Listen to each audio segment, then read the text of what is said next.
simple provincial lawyer has become one of the most powerful and most controversial women in Latin America. How did Cilia Flores manage to climb to the very top of the Maduro regime through coups, nepotism, and drug trafficking scandals? At the end of the 1980s, Venezuela is short of breath. The air in the hills of Caracas is heavy with smoke, tear gas, and burned-up promises. On the steep streets, anger rumbles. Buses are packed, markets are sparse, wages are eaten away by voracious inflation. At night, the working-class neighborhoods are lit by muffled fires. These are not celebrations, but burning tires, makeshift barricades. February 1989. The city goes up in flames. The Caracazo explodes like a thunderclap. Transport prices rise. Patience collapses. Crowds pour down from the Cerros, those mountains of stacked bricks where the forgotten live. They stream toward the center, toward the bright shop windows, toward the guarded supermarkets. Windows shatter. Hands reach for food, televisions, everything poverty had denied for years. Power answers with fire. Under the presidency of Carlos Andrés Pérez, security forces descend on the capital and other cities. Soldiers and police move through the alleys, rifles raised, hard helmets, closed faces. Bursts of gunfire crack in moonless nights. Bodies fall, invisible, without an accurate tally, buried in the silence of mass graves or falsified records. The country enters a shadow zone. Blood mixes with the dust of the sidewalks. The state, born to protect, becomes the shadow that strikes. In this turmoil, an old system begins to crack. For decades, two parties have shared power like a worn-out scepter handed back and forth. Acción Democrática and COPE. Frozen by partisanship, self-assured elites, pacts made in the dimness of official salons. But the Caracazo tears the veil. In factories, universities, barracks, a question slips in. What good are these parties that talk about democracy while the troops fire on the people? Distrust swells. The leaders' speeches ring hollow. Newspapers report scandals, corruption, the arrogance of political families. An entire generation looks at the Miraflores Palace as a sealed fortress. Yet, in the narrow corridors of certain barracks, other voices rise. Officers whisper the name of Bolívar. They dream of a country taken back from the elites, of a restoration through armed force, of a revolution that no longer contents itself with the ballot box. Among them, a lieutenant colonel with a hard gaze forges his own path.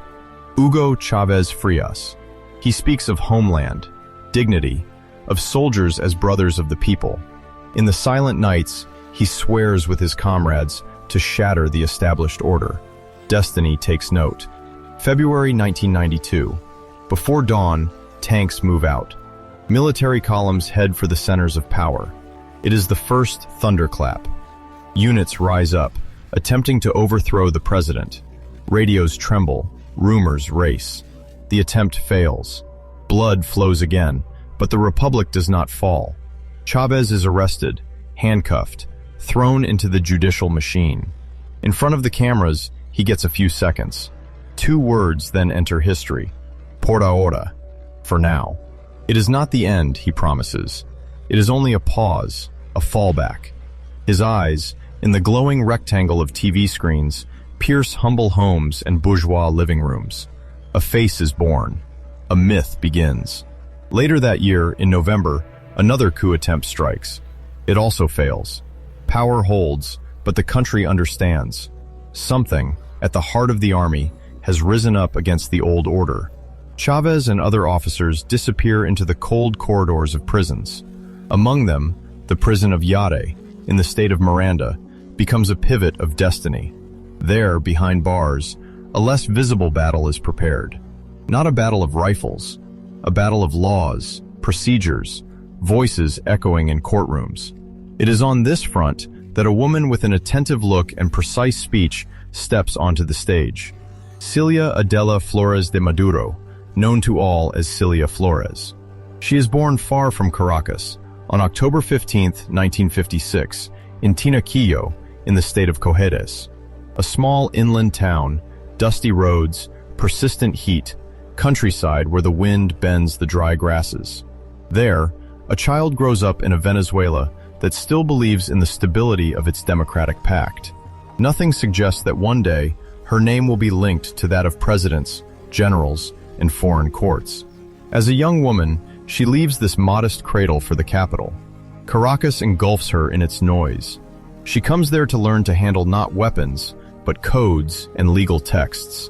At the Universidad Santa María, a private university standing in the middle of the metropolis, she studies law. Lecture halls, annotated books, sleepless nights in front of criminal procedure manuals. She chooses the austere path of criminal defense. While others dream of prestigious firms and discrete cases, she commits herself to the rough terrain of criminal trials, forgotten inmates, files heavy with shattered destinies. She is sworn in, registers with the bar. In the corridors of the courts, her footsteps become familiar. She learns the moods of judges, the hesitations of clerks, the fear floating in the eyes of the accused. She discovers that the law, on paper, is pure and smooth, but that in the courtrooms it crumples, folds, and warps. She builds a reputation as a tenacious woman, an abogada who never lets go, who knows how to find her way through the forest of articles and exceptions. As the country wavers between crises and conspiracies, an invisible thread brings her closer to the men locked up in Yare. The 1992 coups have produced, on the margins of the jails, a new legal battlefield. Rebellious officers accused of sedition, conspiracy, treason. Military and civil justice intertwine. Files pile up. Lawyers compete for a place in this arena, where more than a simple judgment is at stake, the fate of a nascent movement. It is in this furnace that Cilia Flores joins the team of lawyers charged with defending Hugo Chávez and his comrades in arms. She crosses the gates of Yare prison. Metal creaks, bolts slam. The smell of dampness and thick sweat fills the corridors. In front of her, the rebellious officers wear the wrinkled uniforms of the defeated. But their eyes, especially those of Chávez, are not the eyes of resigned convicts. They shine with a stubborn flame. The young criminal lawyer discovers in this prisoner an orator, a strategist, a man convinced that he is the instrument of a higher destiny. The working sessions become political conversations. They talk about procedures, possible amnesty, maneuvers to be carried out in the corridors of civilian power. But they also talk about history, Bolívar, the Patria Grande, social justice. Cilia listens, questions, replies. She is not content with defending men. She begins to share their designs. Outside, time is running out. In society, the voices demanding the release of the imprisoned soldiers multiply. Gatherings are held near the courts. Flyers circulate. A campaign is organized to wrest an amnesty. Cilia Flores becomes one of its leading figures. She pleads, drafts, argues. She helps to weave a discreet but stubborn link between the cells of Yare and the offices of civilian politicians. In 1994, a new president, Rafael Caldera, steps forward. The old sage of the system, returned to power, calculates, weighs the forces. In the midst of political negotiations, the question of the rebellious officers comes up again and again. Finally, the amnesty falls like a door suddenly thrown open. The gates part. Hugo Chávez walks out of prison. With him, an entire future is set free. For Cilia Flores, this is not an end, but a beginning. By standing at Chávez's side during this ordeal, she has crossed a threshold. From lawyer defending exceptional defendants, she becomes an activist, an ally, a member of the inner circle. Future reports will say that it is through this door that she fully enters the nascent Chavismo. From then on, her steps will no longer part from the path of the lieutenant colonel turned national figure. Around Chávez, freed but not satisfied, a movement takes shape. The Movimiento Bolivariano Revolucionario 200, the MBR 200, is not yet an institutional party, but a political brotherhood forged in barracks and prisons. Cilia joins its ranks. She is not a soldier, but she brings the group another weapon: mastery of the law, the ability to read the existing constitution as a possible battlefield. Little by little, this corps transforms. In 1997, the decision is made. Power must be won at the ballot box. The MBR 200 gives birth to the Movimiento Quinta República, the MVR. A party, an acronym, colors. A new organized anger. The country, exhausted by corruption and broken promises, listens to this voice that promises a revolution through ballots. December 1998. The ballot boxes speak. Hugo Chávez wins the presidential election. The old guard is swept aside. In February 1999, he takes office. Hand on his chest, gaze fixed on a future he intends to shape to his measure. It is no longer just about governing. He wants to refound the state, to write a new constitution. A constituent process opens. A National Constituent Assembly is elected in 1999. The Chavista camp dominates it. Cilia Flores is one of those figures who revolve around this major undertaking. The official texts do not spell out, article by article, her contribution, but her shadow accompanies the work of the drafters. She brings the rigor of a lawyer, the fervor of an activist. Through the debates, a new institutional order takes shape. The 1999 Constitution, soon to be approved by referendum. The old bicameral Congress disappears. In its place, a single National Assembly rises. For Cilia, this is an opportunity. She runs in the legislative elections that follow in the early 2000s. She is elected deputy, diputada, under the colors of the Chavista camp. The woman of the courts crosses the threshold of parliament. The corridors she now walks are lined with official portraits and tricolor emblems. But the battles fought there are just as fierce as those in the courtrooms. In the chamber, she joins the majority that supports the president's reforms. The enabling laws, which allow Chávez to legislate by decree, find in her a fierce defender. She knows that in these texts is concentrated the project of a reshaped state, an economy steered differently, a security apparatus redefined in the light of the Bolivarian Revolution. She speaks, argues, votes. Her image gradually takes shape in media close to the government, that of a Chavista woman of law, a firm parliamentarian, a lawyer capable of attacking and protecting with the same legal weapons. But the country does not offer her a smooth path. Between 2001 and 2003, tensions intensify.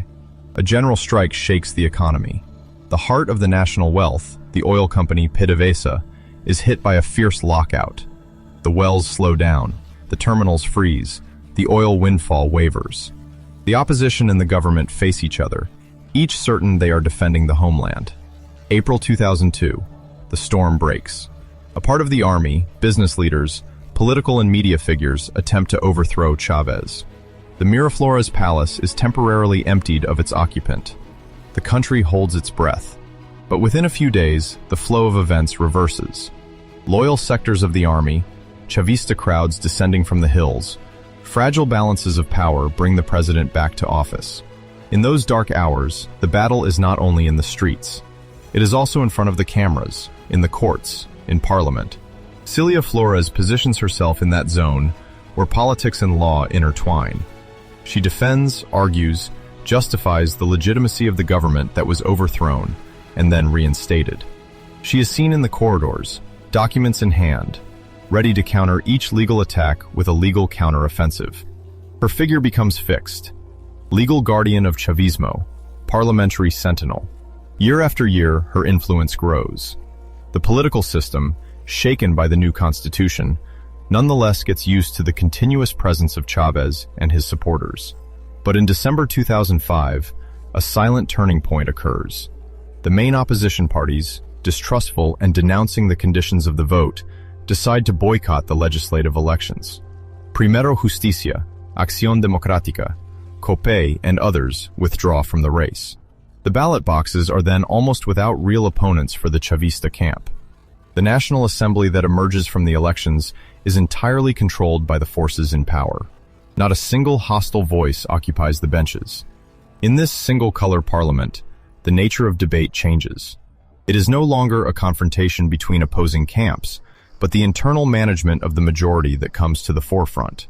On January 5, 2006, in the midst of this red chamber, a vote elects Cilia Flores president of the National Assembly. For the first time in Venezuela's history, a woman holds this position. She takes her place in the high presidential chair, under the gaze of the cameras, the official portraits, the flags. The voice that once pleaded for defendants in danger now speaks on behalf of the third branch of the state. Above her, in the order of protocol, remain only the President of the Republic and the Executive Vice President. Destiny, which led her from the dusty streets of Tinaquillo to the head of Parliament, tightens its bonds with her. In her hands, the legislative agenda of Chavismo is concentrated, ready to unfold in a new phase, broader, riskier, and more irrevocable still.